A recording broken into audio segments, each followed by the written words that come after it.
Hey guys, welcome back to Wrestling News 365. Hope everyone is doing very well. As always, there is a ton of news stories to get into today, so let's talk about WWE. Let's talk about the Raw ratings. I know. People are going to be saying, Owen, we always talk about the Raw ratings, or you only talk about the Raw ratings when they're not good, etc. We've heard this story over and over again, but I think it's important to talk about when it comes to Monday Night Raw, because this is something I've been saying, to be honest, ever since I've been doing this channel, is that the Raw ratings, obviously, they go like this all the time. Television ratings do, but there is a consistency in Monday Night Raw in that year upon year upon year upon year upon year, they bleed viewers, and every single year there's a new record low. It's coming again this year. It always comes towards the end of the year. As we get into the winter, certainly around November, December time, we'll hit some new record lows. We hit one last year, we hit one the year before, we hit one the year before that. Yes, television plays into that. Television itself is a declining medium unless you're cable news or unless you're live sports. Television ratings are down year upon year for anything, especially with the pandemic. The pandemic sped things up when it comes to that. People cut the cord when it comes to cable, and they said, you know what? I've got my streaming services, I've got my Netflix, I've got my Amazon Primes, I've got all that stuff. I'm not interested in watching or having cable anymore. I can find it elsewhere. There's this thing called the internet. I'm with you, but it's worth talking about specifically when it comes to Monday Night Raw, because I feel like the decline in viewership does reflect the programming. Now, it must be said, Monday Night Raw, I think, has been better in terms of the last few weeks, but what is better when it comes to Monday Night Raw? Really, what is better when it comes to Raw? There isn't really an answer there, because Raw is perpetually bad, and it's got a ceiling because it's 3 hours, but it's got a ceiling because it's just creatively void of anything, really. Now, of course, the ratings are out this week for Monday Night Raw, and Monday's live edition of Monday Night Raw drew an average of 1.582 million viewers on the USA Network. That's right, 1.5, closer to 1.6, I know, but 1.5 million viewers on the USA Network. This is according to Nielsen via Showbuzz Daily. Now, this is down nearly 15% from last week's 1.857 million viewers, which, of course, was the Draft Night 2 episode. So you've got this big episode, like the second night of the WWE Draft, and the following week it goes down to 1.5 million viewers because people just don't care enough to watch the show. Now, this week's Raw key demo, the 18 to 49 key demographic, drew a 0.42. This is down nearly 20% from last week's 0.52 in the key demo rating. Now, Raw ranked number 19 for the night in terms of viewership on cable. Now, obviously, they had strong competition, as I mentioned, from live sports. You had the NFL on ESPN, Monday Night Kickoff, Monday Night Postgame on ESPN. You had the MLB Division Series on TBS.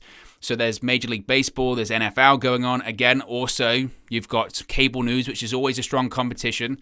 So Raw ranked number 7 for the night in the cable top 150 with that 0.42 rating in that key demographic. This is down from last week's number 6 spot. Of course, the Monday Night Football between the Colts and the Ravens topped the cable top 150 with a staggering 3.49 key demo rating.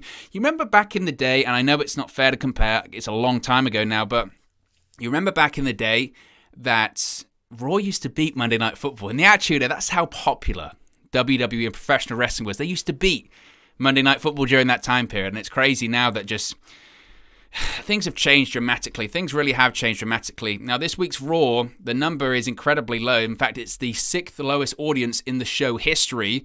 This includes holiday episodes, which of course this week wasn't, and it's the 4th lowest key demo rating in show history. Now, of course, as I mentioned, it went up against Week 5 of Monday Night Football on ESPN, which was watched by 11.333 million viewers.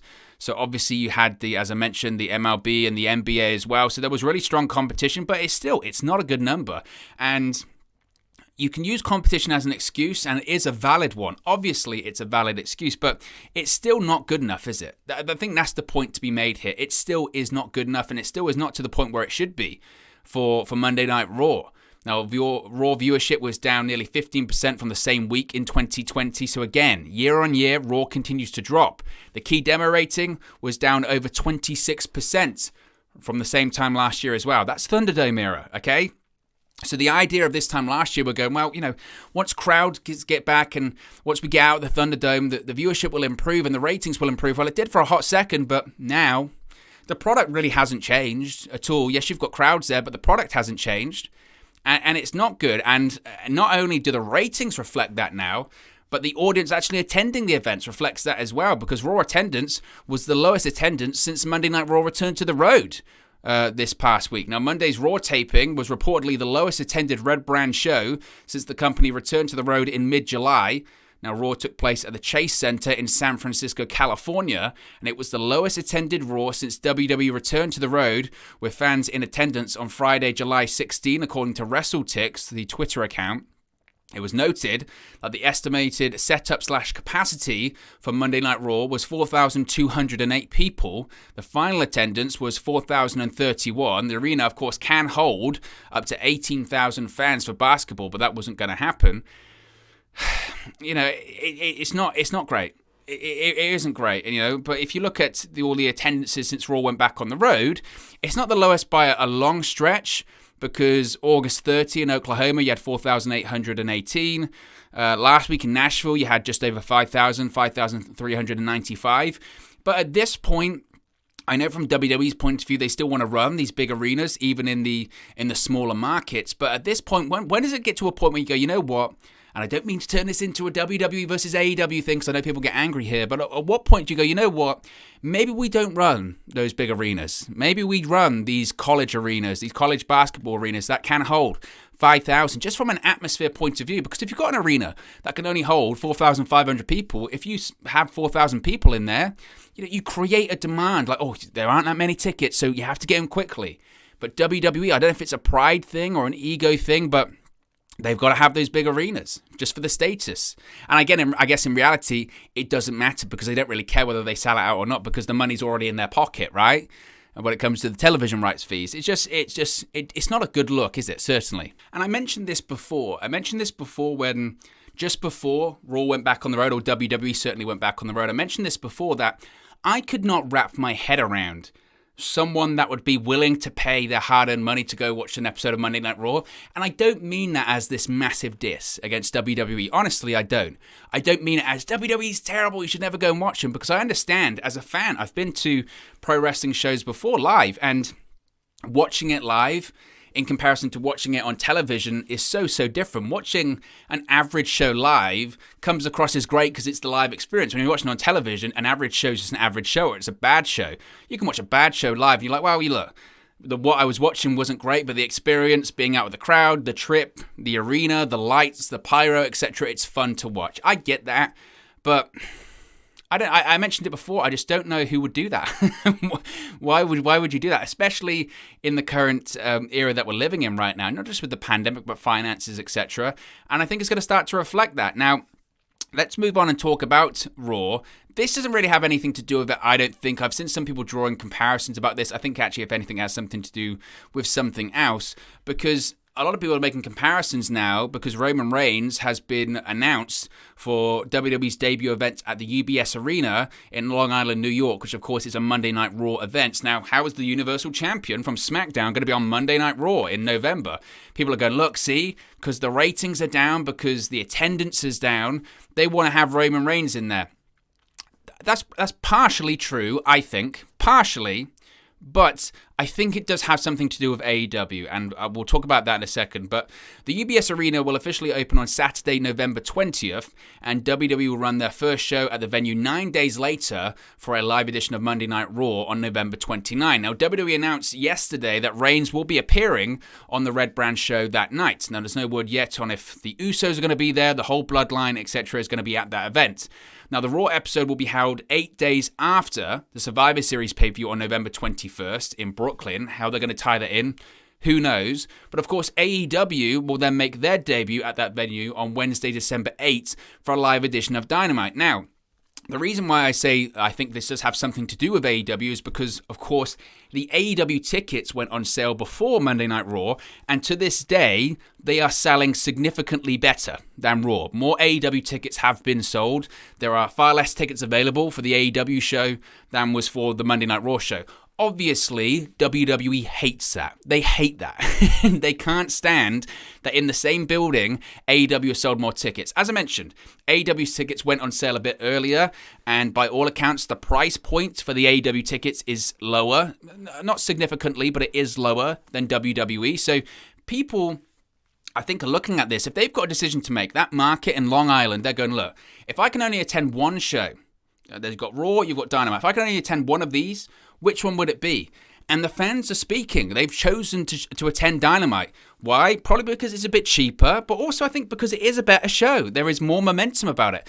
You can't argue that Dynamite is a better show than Monday Night Raw because it just is. It is a better show than Monday Night Raw. SmackDown's the A show. SmackDown's different. It's a good presentation. People like to watch it on Friday nights. It gets decent reviews. Not everything's perfect, but Dynamite's not a perfect show either. But if you ask me, Owen, which show do you want to watch? Or do you want to attend, rather? Do you want to watch a Raw live?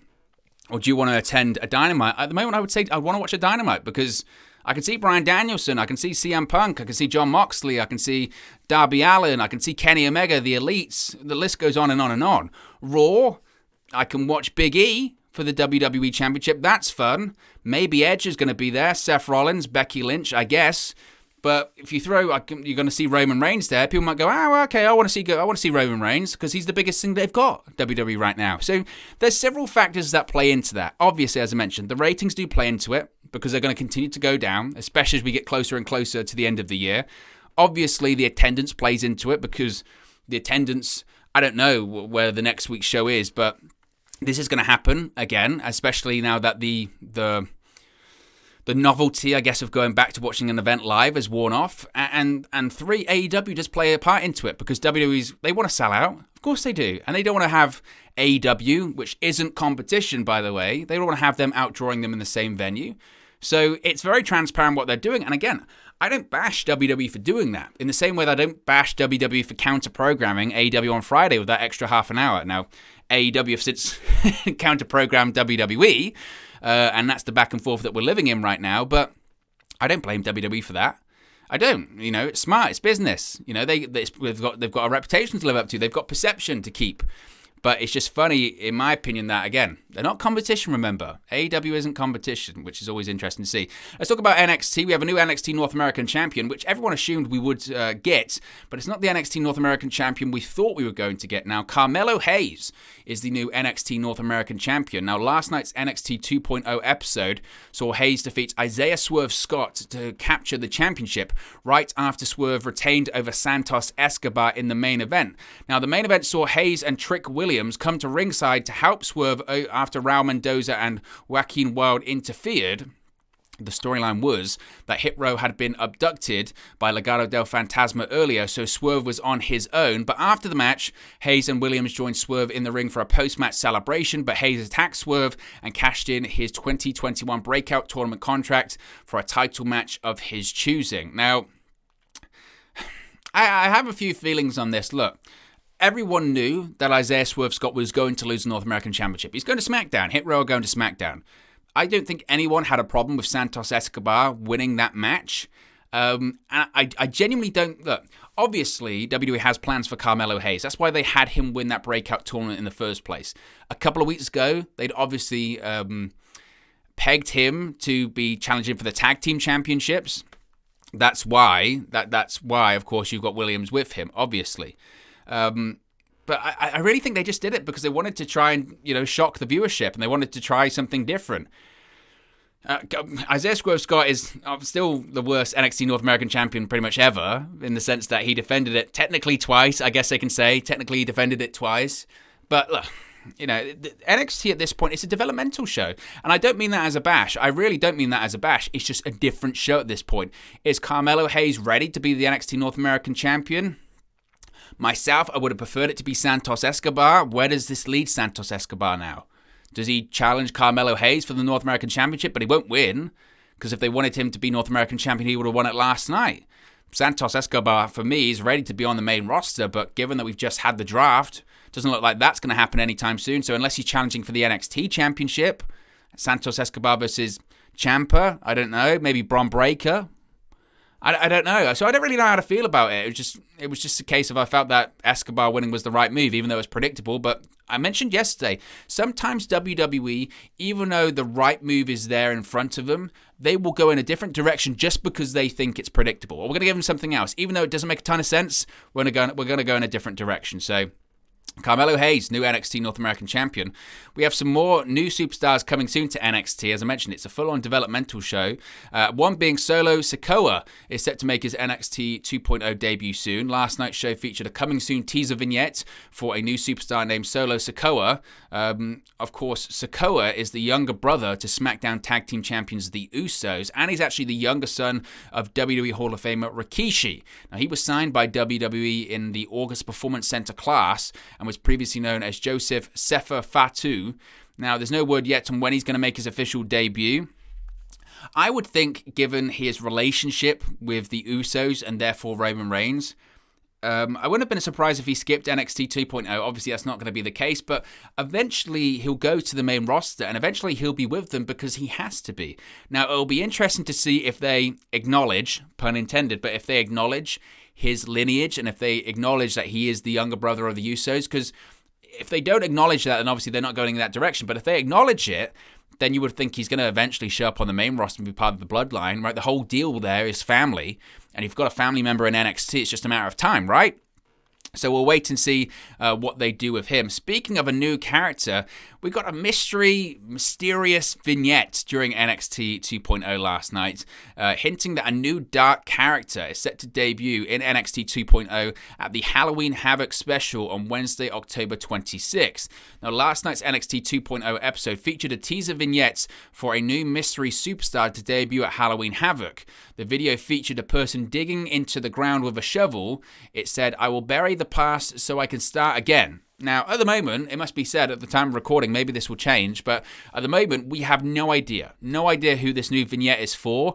There's been a lot of speculation on social media that it could be some sort of dark gimmick change for Elias. Now, we last saw Elias on Raw earlier on in the summer, burning and burying his old gimmick and teasing a new character change. We saw the whole RIP Elias, the old Elias is dead, all this kind of stuff, and then they just dropped him. They just didn't do him again.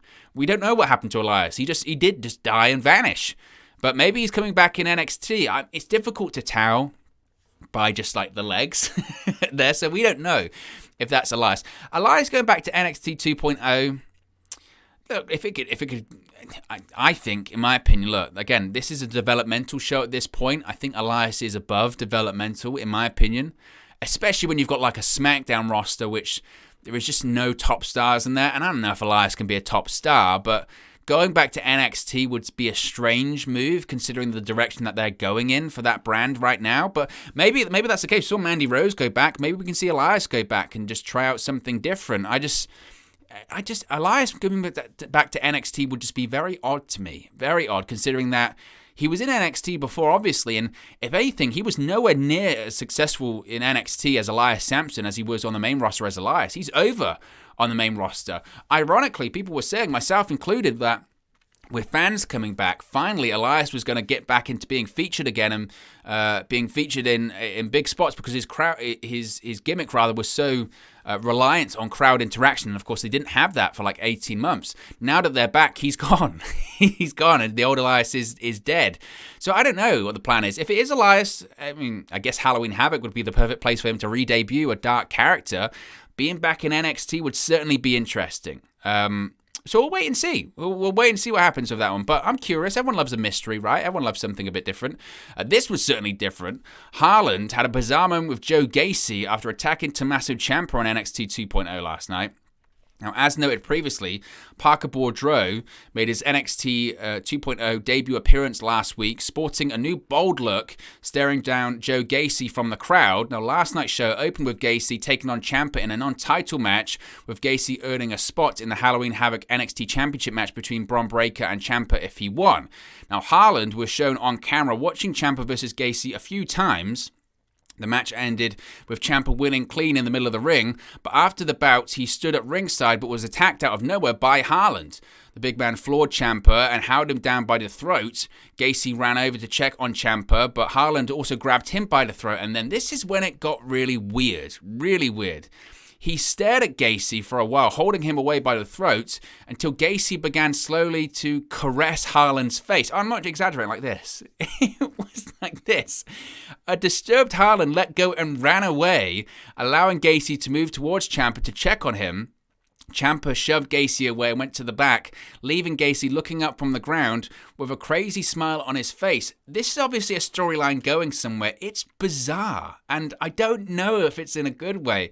What is it, like Lenny out of Mice and Men? I don't know. It's like a John Steinbeck novel. It's just weird.